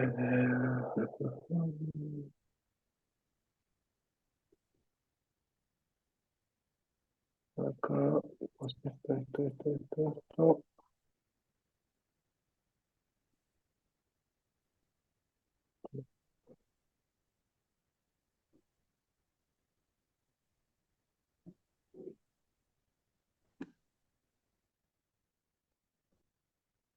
Acá.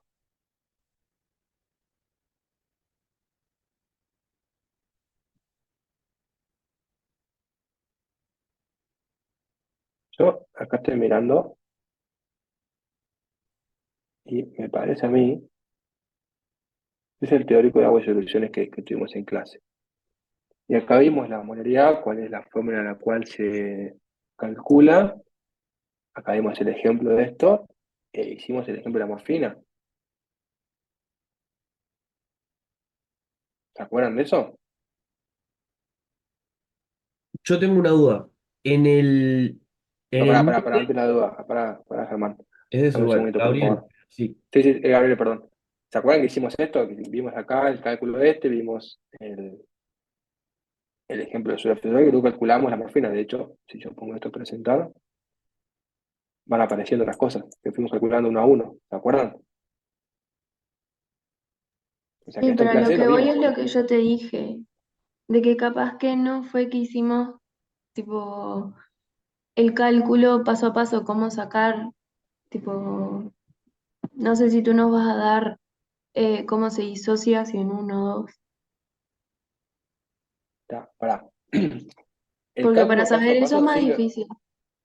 el cálculo paso a paso sí lo hicimos, porque aquí cuando calculamos esta solución de morfina y fuimos viendo, aparece en la diapositiva, como pueden ver, paso a paso, que fue lo que hicimos.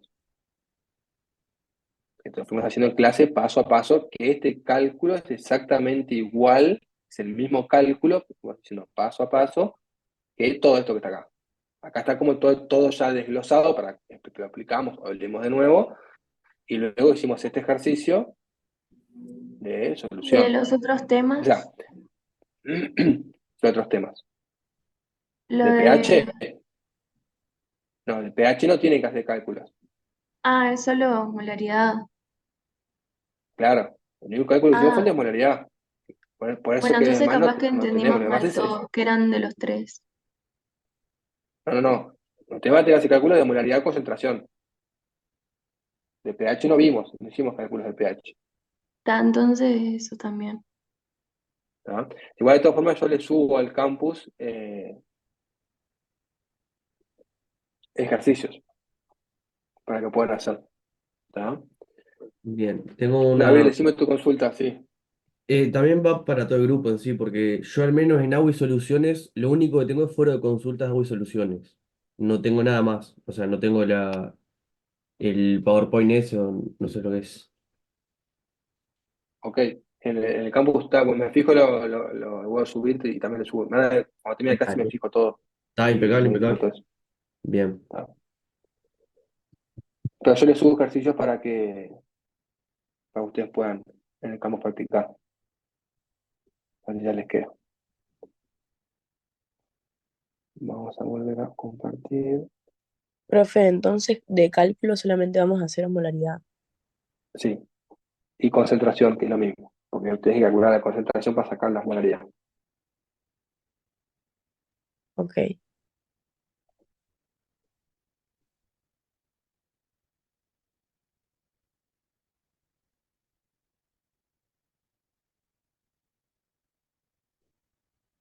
Bien.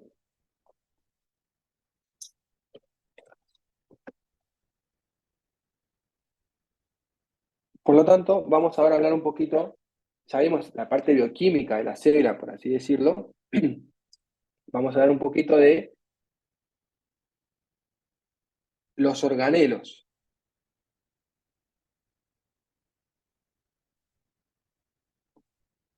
y cómo están compuestos estos organelos en la célula. ¿Cuáles son las características que tienen? Por supuesto que ya hemos hablado que cada organelo va a tener lípidos, cada organelo va a tener agua, cada organelo va a tener glúcidos, cada organelo va a tener proteínas, o sea, aminoácidos que son proteínas, etcétera, etcétera, etcétera. Entonces, dentro de cada organelo, analicemos, siempre va a haber estos elementos bioquímicos que veníamos hablando. ¿Bien? Por ejemplo, la mitocondria. Adentro de la matriz mitocondrial va a haber ácidos nucleicos, va a haber hidrogeniones, porque la mitocondria tiene un pH ácido, va a haber proteínas, porque hay canales mitocondriales, y van a ver que ocurre todo el metabolismo intermedio, el ciclo de Krebs, por lo tanto hay enzimas. Tiene membranas plasmáticas que son diferentes, porque hay una membrana mitocondrial interna y una membrana mitocondrial externa. Por lo tanto, adentro de cada uno de estos organelos vamos a encontrar diferentes compuestos bioquímicos. ¿Bien?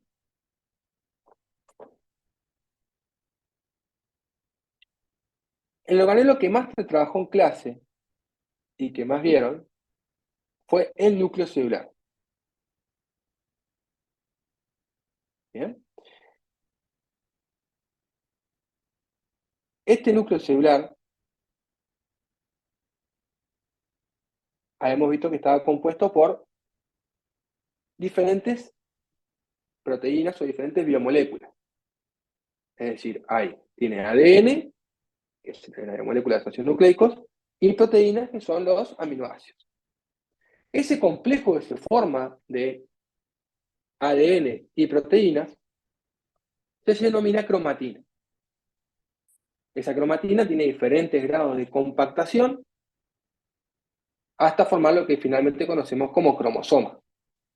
Los diferentes grados de compactación eran los nucleosomas, solenoides, los bucles y el rodillo, y luego los cromosomas. Es decir, que esta cromatina se va plegando y haciéndose cada vez más compactada.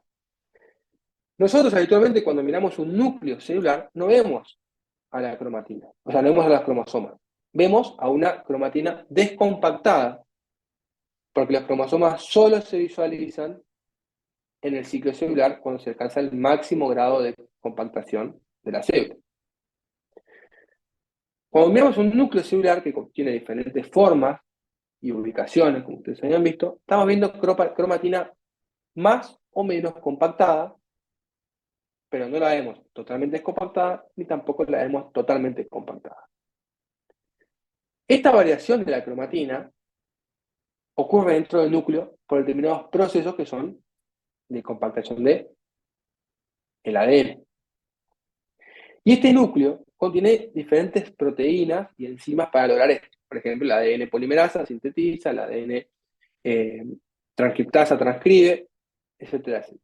Eso se genera que adentro y afuera del núcleo hayan diferentes biomoléculas. Eso genera que en el núcleo tenga que aparecer una división, un sector que estructure al núcleo y que lo separe del resto del citoplasma. Hoy hemos hablado en la clase de agua que adentro del núcleo tenemos a los ácidos nucleicos, ADN, en solución, es decir, disueltos en agua.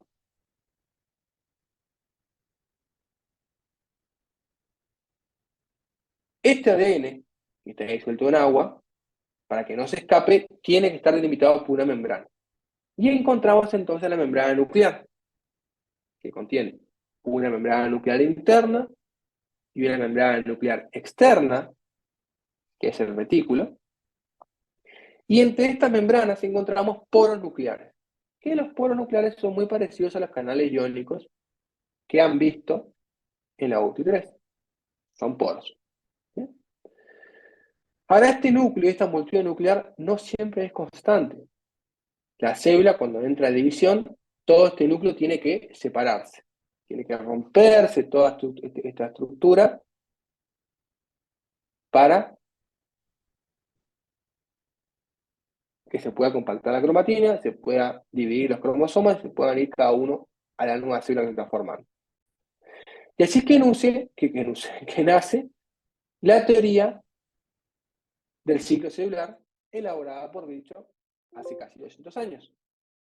donde se plantea que a partir de una única célula se generan las siguientes células en la generación. Para que esto suceda, el núcleo tiene que separarse, tiene que desarmarse. Toda esa estructura rígida, nuclear que venimos hablando, que funciona de determinada forma, se desarma.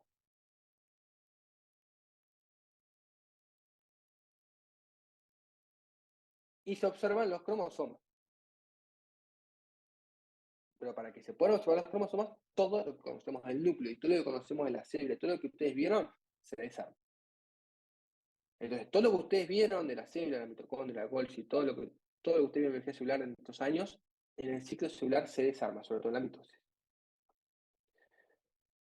Pero cuando se desarma, si bien no podemos identificar núcleo, no podemos identificar membrana nuclear, no podemos identificar absolutamente nada, podemos identificar los cromosomas y podemos acceder al cariotipo. El cariotipo es el estudio, o la ciencia, bueno, la ciencia no, es el estudio de los cromosomas, la ciencia que estudia los cromosomas de la genética. El cariotipo es el estudio de los cromosomas. El cariotipo humano, y acá hablo del humano porque ustedes luego van a ver que tenemos animales que tienen diferentes tipos de carotipos.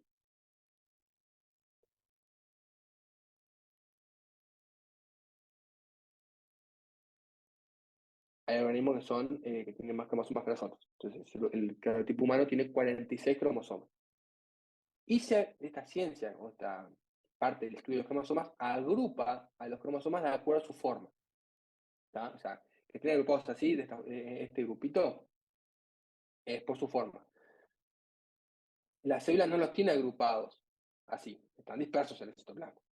Nosotros los humanos los agrupamos por forma y los presentamos así. ¿Bien?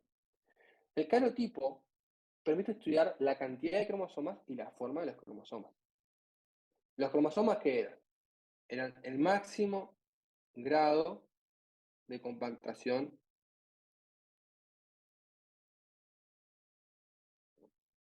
de la cromatina. ¿Bien? Este número de cromosomas se representa con la letra N. La letra N identifica el número de cromosomas. ¿Bien? Estos cromosomas contienen la cantidad genética o la carga genética de nuestro cuerpo. Nosotros tenemos 46 cromosomas o 23 pares de cromosomas. ¿Bien? Cuando ocurre el ciclo celular, el cromosoma duplica su cantidad de ADN.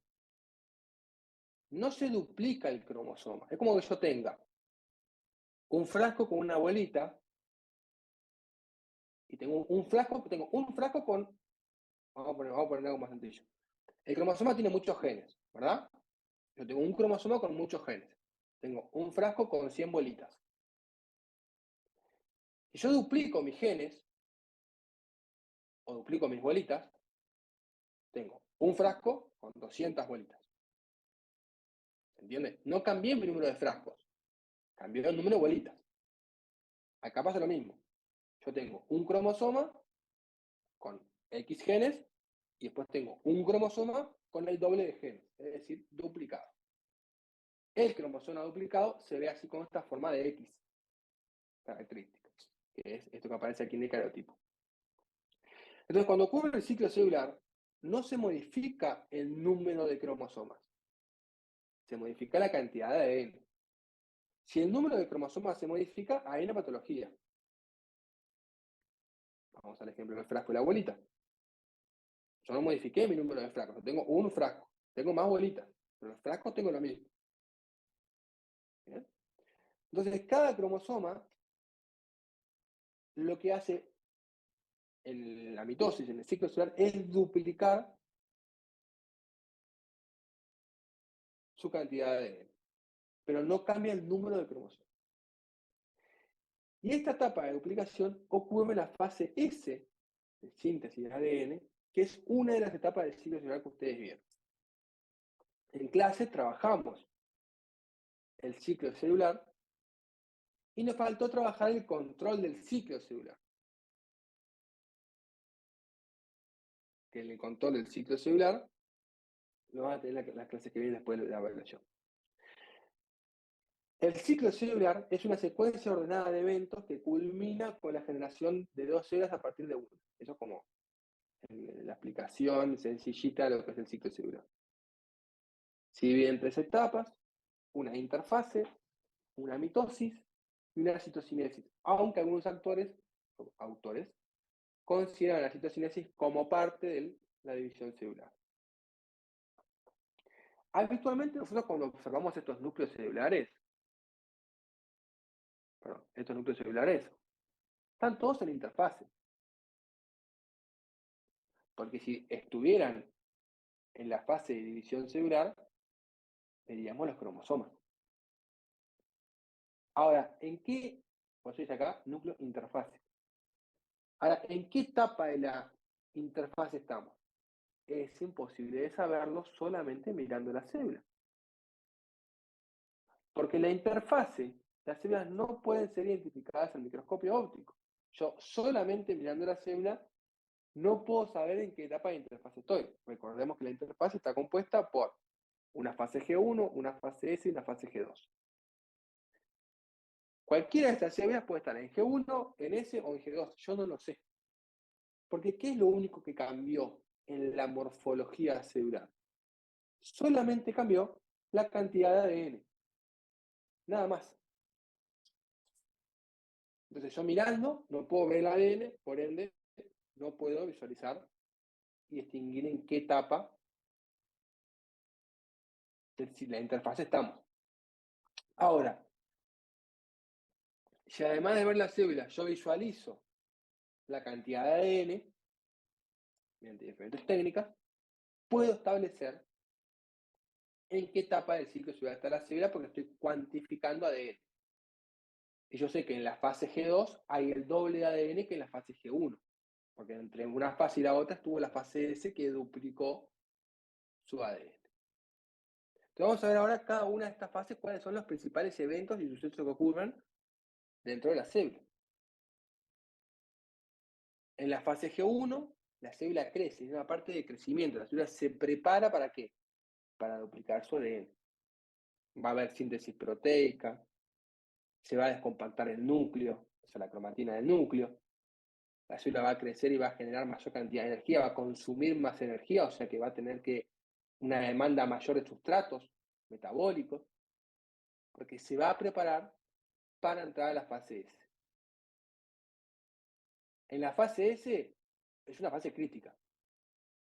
La célula va a mostrar todo su ADN y se va a duplicar. Piensen que la molécula de ADN va a estar expuesta. Por lo tanto, cualquier daño que ocurra en la fase S va a dañar específicamente al ADN. Por ejemplo, la luz solar. Por eso que le decimos a los pacientes que cuando tienen una herida, se pongan protector, porque en esa herida se están generando nuevas células por a través de mitosis y se está exponiendo el ADN y el sol lo puede lastimar.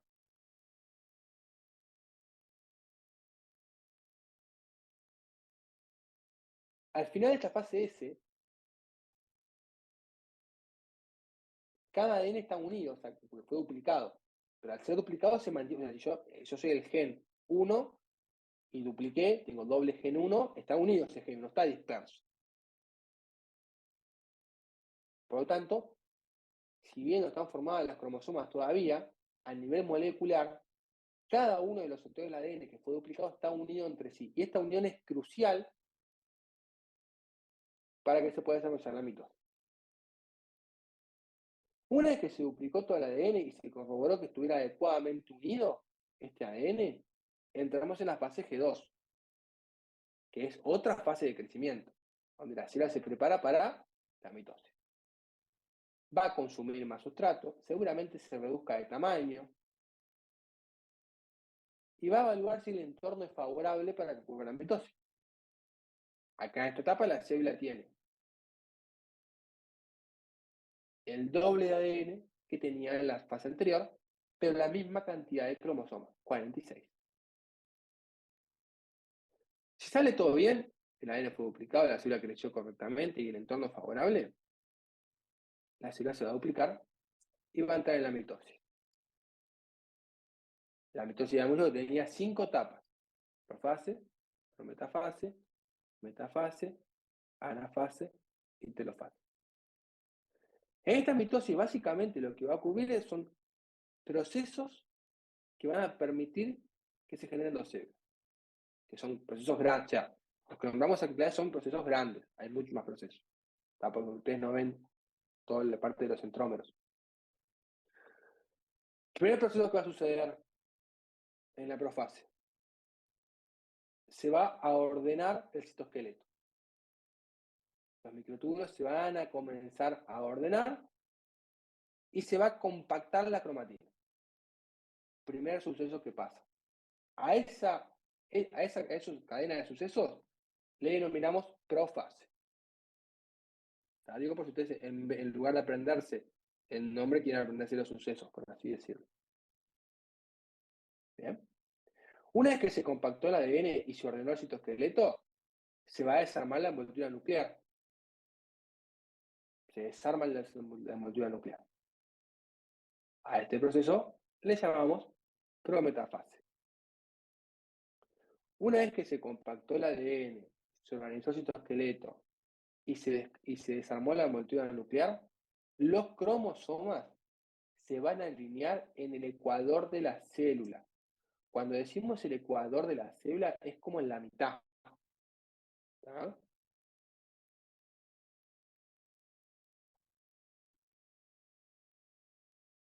Y a ese suceso de eventos lo denominamos metafase. La célula está en metafase cuando los cromosomas están alineados en el ecuador. La célula está en profase cuando los cromosomas están compactados y se desarmó el núcleo. La célula está en profase, la célula está en metafase cuando como están alineados en el ecuador. La célula está en prometafase cuando los cromosomas están condensados y se desarmó el núcleo, y la célula está en profase cuando se compactó la cromatina y se organizó el citoesqueleto. ¿Bien? Acá lo que estamos viendo es lo mismo, pero como diferentes ángulos. Uno puede aprenderse la mitosis. En la profase pasa esto, en la metafase pasa esto, o puede aprenderse, pasa esto y se le llama así, pasa aquello y se le llama así. Eso va a una decisión personal de cada uno, cómo aprende mejor.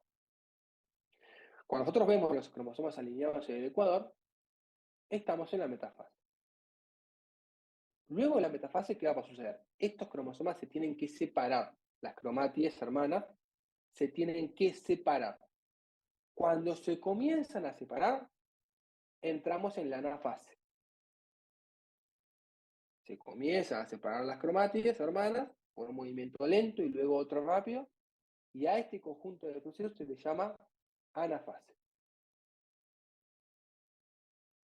Una vez que las cromátides se separaron y son llevadas a cada uno de los nuevos polos celulares que se están formando, se denomina telofase. La telofase es cuando las cromátides hermanas son llevadas de un lado a otro. Y por último, en la última etapa, que es la citocinesis, donde en la citocinesis ocurre la división del citoplasma. No siempre ocurre la división del citoplasma, hay excepciones. Vamos a ver cuando veamos sangre, y capaz que en la UTI2 ustedes vieron tejido óseo, y vieron que están los osteoclastos, que son células que no ocurrieron la citocinesis. ¿Bien? ¿Qué es lo que le falta a ustedes para comprender el ciclo celular que no va para este parcial? O sea, no va. A ustedes les falta ver cuáles son los mecanismos moleculares que deciden que la célula avance de una fase a otra. O sea, qué moléculas o biomoléculas intervienen para que la célula avance o no avance. Así como hay una molécula que interviene y que genera un cambio de potencial de membrana, que es el sodio, acá hay moléculas que determinan que la célula avance o no avance a otra etapa del ciclo celular. Pero eso para ustedes no va, para esta evaluación. ¿Bien? Entonces, de esta forma culminamos y visualizamos todo lo que es el ciclo celular. Cuáles son las fases y qué es lo que pasa, como si fuera un cuentito. En la profase se organiza el citoesqueleto, se compactan los cromosomas, en la prometafase se desarma el núcleo, en la metafase se alinean los cromosomas en el ecuador, en la anafase las cromátides se comienzan a separar, en la telofase las cromátides están separadas y cada una en su polo, en la citocinesis se contrae el citoplasma y se separa la sede. Profe, Y lo otro que, sí, decime, Sofía, ¿qué es lo que no va? el control del ciclo celular. No lo dimos todavía, por eso que no saben lo que es. Bien, gracias. El control del ciclo celular es qué moléculas intervienen en que la célula pase de la G1 a la fase S, por ejemplo. Eso no lo vieron. ¿Tá? Y luego hablamos brevemente sobre la meiosis, que yo se las nombré como un estadio más avanzado desde el punto de vista evolutivo, donde hay un intercambio genético que genera que las células hijas tengan diferente carga genética, pero esto para ustedes no va, así que no estudien meiosis. Va solo hasta ciclo celular y la mitosis incluida. ¿Bien? De esta forma, vimos todos los temas que van para la evaluación. ¿Alguien tiene alguna duda, alguna pregunta? Sí, Sí, decime, en el Valentino. PowerPoint decía, creo que en la anafase B, que era lenta.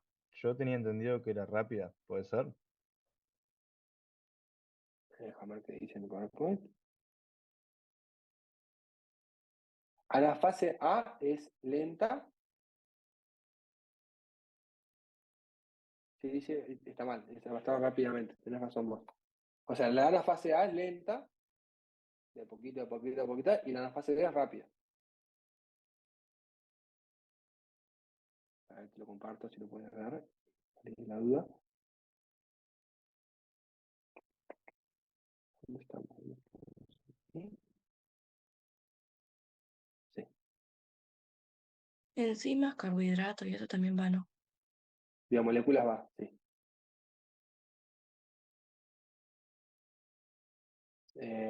Valentino no lo fue. Anafase A es lenta y anafase B es rápida. Yo lo que voy a hacer, le voy a subir al campus ejercicios de concentraciones y eso para que puedan hacer. Decime, Victoria. Enzimas, carbohidratos, lo que vimos con Verónica va. Claro, sí. Todo lo que, vieron que ustedes entran al campo y tienen todos los temitas. O sea, yo acá estoy mirando el campo y tenemos agua y soluciones, biomoléculas, introducción a la biología celular, enzimas, mitocondria, Sí, yo pregunto núcleo nomás porque como celular. tú diste los que tú diste nomás, preguntaba si los de Verónica también iban. Claro, no les traje los de Verónica, los de proteínas, biomoléculas, glúcidos y enzimas, porque son temas relativamente sencillos, porque si uno comprende, por ejemplo, si uno comprende qué es la membrana plasmática, entiende que es un lípido, entiende que es una proteína. Entonces, era como más sumarles más a información a algo que tal vez sea muy sencillo y que no se generan dudas. ¿Alguien tiene dudas de alguno de esos temas de biomoléculas?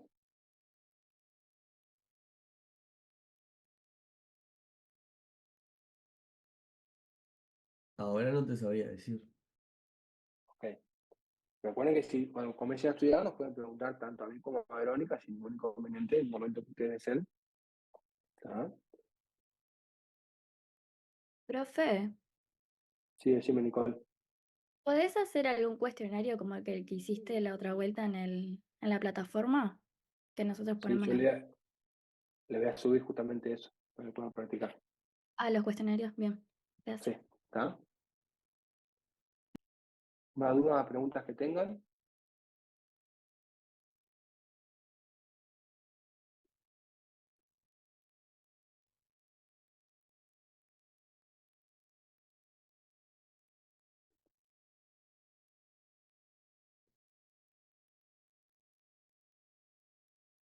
Nada, silencio absoluto. Bien, si nadie va a hacer más preguntas, por ahí terminamos y nos vemos la semana que viene en la evaluación. No, mañana también nos vemos. Sí, mañana, perdón, sí, estoy con la clase en la última. Sí, mañana tenemos novela espinal. Perdón, cerebro. Es presencial, no, profe, el parcial. Sí, la semana que viene, tanto en UTI 1 como en UTI 3, tenemos presencial y esta semana, o sea, hoy y mañana, es virtual. ¿Más dudas, preguntas que tengan?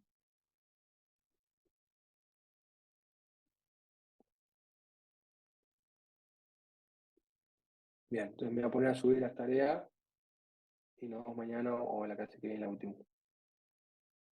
Impecable entonces. No, Que profe, pasen muy gracias. bien.